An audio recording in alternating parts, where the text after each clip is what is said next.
अब आपको तमाम एयरपोर्ट पे ब्लडी कह के तो बुलाया जाता है। और क्या रह गया यार, आपका वज़ीर आज़म तो नंगा होकर तलाशी दे के जाता है, और क्या रह गया है। एप्पल के सीईओ टिम कुक ने इंडिया के प्राइम मिनिस्टर नरेंद्र मोदी से मुलाकात के लिए अपॉइंटमेंट मांग ली है। जैसा कि आप सब जानते हैं कि भारत में आईफोन के स्टोर जो हैं खुलने जा रहे हैं। इसी सिलसिले में एप्पल के सीईओ भारत का दौरा करने जा रहे हैं, इसलिए कि अगले 2 से 3 महीने में हमें 5 से 6 अरब डॉलर चाहिए। कहाँ से आएंगे? आज मैं आपको बताऊँ, मैं अभी लास्ट में अपनी फैमिली के साथ कश्मीर होके आया हूँ, तो कश्मीरी अवाम का कहना है कि अच्छा किया कि अगर ये भारत के पास ही है, अगर ये हमारे पास आया था तो हम तो इनको खिला ना पाते जो हमारे हालात हैं। हमसे पूछ के देखिए हम कहाँ खड़े हैं। मसलन यूनाइटेड नेशन की करारदाद ने, भाई यूनाइटेड नेशन की कोई करारदाद ऐसी लिखी हुई है जिसमें यह लिखा हो कि G20 का इजलास जो है वो श्रीनगर नहीं हो सकता? अगर लिखी हुई है तो आप मुझे दिखा दें, तो मैं आज के बाद ये काम ही छोड़ देता हूँ। आज के बाद मैं कहीं कोई लिखना पढ़ना इस तरफ जाता ही नहीं हूँ। मैं और काम जो है ना कोई ढूंढूंगा अपने लिए। तो उन्होंने उनकी मार्केट से उठा के वो इंडस्ट्री इधर लेके आ रहे हैं। वो इस वजह से लेके आ रहे हैं कि उनके पास वो जो उन्होंने अपने ह्यूमन रिसोर्स डेवलपमेंट पे काम किया है, आईटी के लिए पहले वहाँ को तैयार किया है, उनकी आईटी के एक्सपर्ट्स निकले, तो इस वजह से वो लेके आ रहे हैं। इससे तो बेहतर था, मैं कहता हूँ ये पहले एक जैसे सब ये पूरा खित्ता ही एक रहता। एक ऐसे मुल्क के अंदर जो डिफॉल्ट की हद तक पहुंच चुका हो, जहां मईशत ठीक से ना चल रही हो, जहां हालात बर्बादी की तरफ जा रहे हो। अब इंडिया का भी वो स्ट्रेटेजिकल आया है जो पाकिस्तान के जाने के बाद, पाकिस्तान की तरह वो जंग नहीं लड़ रहे, बल्कि वो उनसे इंडस्ट्री ले रहे हैं। जय हिंद दोस्तों, very warm welcome to Hindustan special channel. जैसा कि दोस्तों आपने क्लिप में देखा, पाकिस्तान मीडिया ये चर्चा करा है कि कौन सी किताब में लिखा है कि भारत श्रीनगर में G20 की मीटिंग नहीं करवा सकता। ऐसा कोई कानून नहीं है जो भारत तोड़ रहा हो। दरअसल आजकल पाकिस्तान को G20 की मीटिंग श्रीनगर में होने से बड़ी मिर्ची लगी हुई है और इस पर उनका विदेश मंत्रालय बयान भी दे रहा है। दूसरी तरफ देश और दुनिया को सच्चाई का आईना दिखाते हुए वित्त मंत्री निर्मला सीतारमण ने मुस्लिमों को लेकर करारा जवाब दिया है। भारत की वित्त मंत्री निर्मला सीतारमण ने भारत के नकारात्मक पश्चिमी दृष्टिकोण का जवाब देते हुए कहा है कि भारत में मुसलमानों की स्थिति पाकिस्तान में रहने वाले मुसलमानों की तुलना से बेहतर है। आपको बता दें कि यह सब वह अमेरिका में Peterson Institute for International Economics द्वारा आयोजित एक कार्यक्रम में बोल रही थी। दूसरी तरफ पाकिस्तानी मीडिया यह बता रहा है कि पाकिस्तानियों को हर जगह, हर एयरपोर्ट पर, हर देश में ब्लडी पाकिस्तानी कहकर बुलाया जाता है। नाज़रीन, एप्पल के सीईओ टिम कुक ने इंडिया के प्राइम मिनिस्टर नरेंद्र मोदी से मुलाकात के लिए अपॉइंटमेंट मांग ली है। जैसा कि आप सब जानते हैं कि भारत में आईफोन के स्टोर जो हैं खुलने जा रहे हैं। इसी सिलसिले में एप्पल के सीईओ भारत का दौरा करने जा रहे हैं और उनका ये दौरा ग्रोथ मार्केट और मैन्युफैक्चरिंग बेस होगा।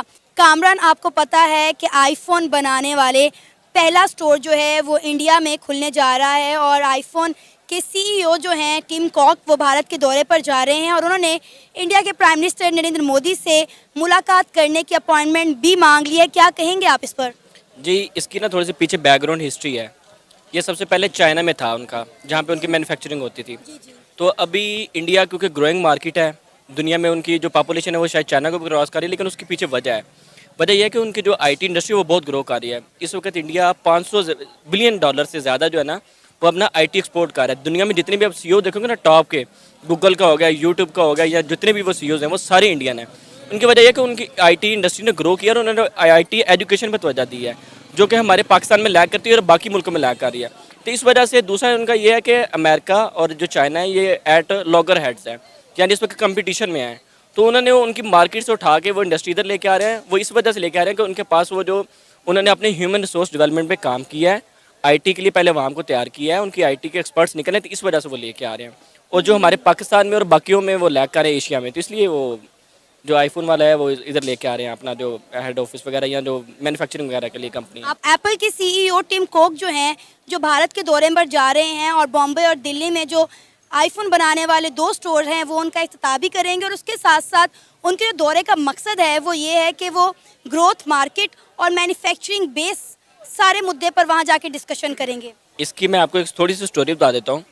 इसका इस चीज़ से होता है कि ह्यूमन रिसोर्स डेवलपमेंट जो स्किल होते हैं, मलेशिया जब 1970 थी तो मलेशिया और पाकिस्तान की जो थी एक्सपोर्ट थी वो $2 बिलियन बराबर थी। उन्होंने अपनी ह्यूमन पे इन्वेस्ट किया है, उनको रिसोर्स दिए है और उनमें डेवलपमेंट की है।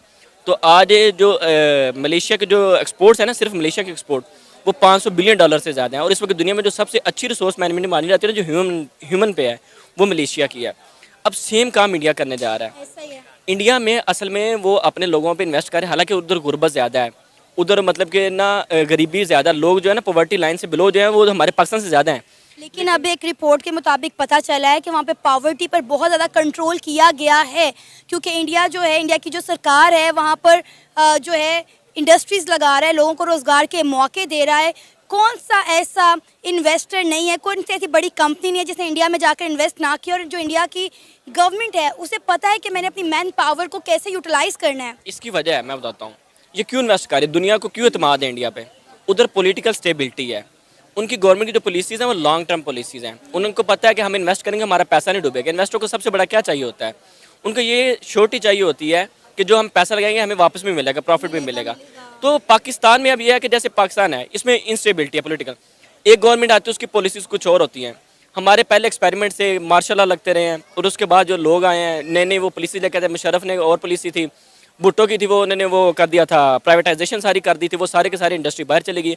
तो हमारी पॉलिसीज़ का हमें नहीं पता होता कि हमने क्या। और पॉलिटिकल इंस्टेबिलिटी इतनी है कि इवन इतने बड़े इकोनॉमिक क्राइसिस में आप एक दूसरे के साथ बात करने को तैयार नहीं है, यानी बैठने को तैयार नहीं है। तो पॉलिसी आपने क्या बनानी है, वहाँ पे पॉलिटिकल स्टेबिलिटी है, वहाँ पे गवर्नमेंट जो भी है, इवन उनका ये होता है कि प्रोविंसेस में गवर्नमेंट किसी और की होती है और सेंटर में गवर्नमेंट किसी और की होती है।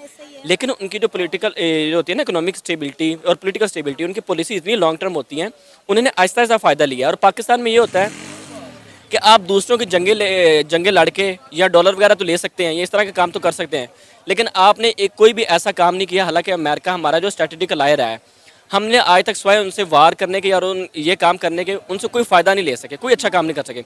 अब इंडिया का भी वो स्ट्रेटेजिकल आया है कि पाकिस्तान के जाने के बाद पाकिस्तान की तरह वो जंग नहीं लड़ रहे, बल्कि वो उनसे इंडस्ट्री ले रहे हैं, उनसे उनकी आवाम बहुत जा रही है, बाहर जा रही है, उनसे नए नए प्रोजेक्ट ले रहे हैं। डिफेंस सबसे बड़ी डिफेंस डील वो कर रहे हैं, जिसमें वो नेवी की भी कर रहे हैं, एयरफोर्स की भी कर रहे हैं और बाकी भी कर रहे हैं।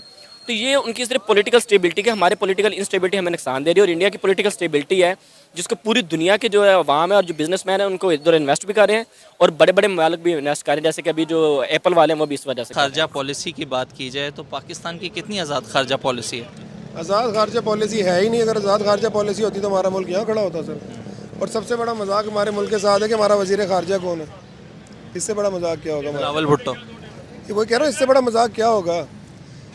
ये सर इन्होंने मुल्क को बेच खाया है। ये गंदे हुक्मरान जो हमारे मुल्क पे मुसल्लत हो गए हैं, और हमारी तो दुआ है अल्लाह ताला इनसे जल्द से जल्द हमारी जान छुड़वा दे। सर, यूक्रेन की जो डिप्टी फॉरेन मिनिस्टर हैं वो इंडिया के दौरे के ऊपर हैं, और उन्होंने ये कहा है कि हम कोई नहीं होते कि भारत को जो है वो इंटरप्ट करें फॉरेन पॉलिसी के अंदर। वो ख़ुद बेहतर मतलब तमाम चीज़ों को पूरी दुनिया के अंदर बड़ा अच्छे तरीके से मैनेज कर रहा है। किस हद तक एग्री करते हैं आप इस बात से? सर इस बात से हम इसलिए एग्री करते हैं कि वो तो पूरे ग्रुप में शामिल हो चुका है। अच्छा। और दूसरी बात ये कि वो भारत का हमारा क्या मुकाबला रह गया है? उसके रिजर्व देखें, हम कहाँ खड़े हैं, हम तो बांग्लादेश से भी पीछे चले गए। और यूक्रेन की बात में वो भारत अपनी हर बात बनवा के देखें ना, आज हमारे से कहाँ निकल चुके हैं। उसके रिजर्व देखें, उसके मामला देखें, उसकी खारजा पॉलिसी देखें, इनके काम देख लें।